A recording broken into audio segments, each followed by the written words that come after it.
À 40 km des plages de Saint-Tropez, dans l'arrière-pays varois, 50 hectares de vignes nichés derrière une abondante forêt.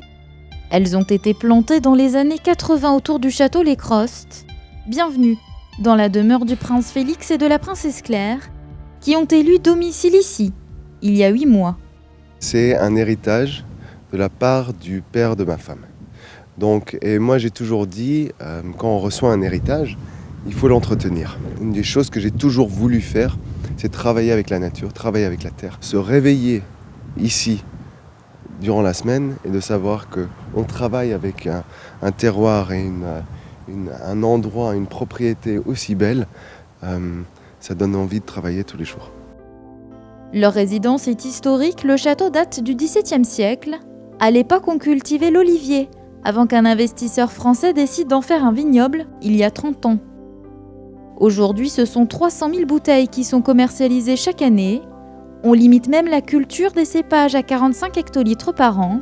Dès le départ, le domaine a pris le parti de la qualité. Sa qualité ici, c'est la minéralité qu'on a dans les pierres.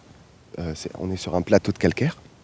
Donc cette minéralité, vous la retrouvez dans les rosés, dans les vins blancs. On est un des seuls qui récolte, qui fait les vendanges à la main.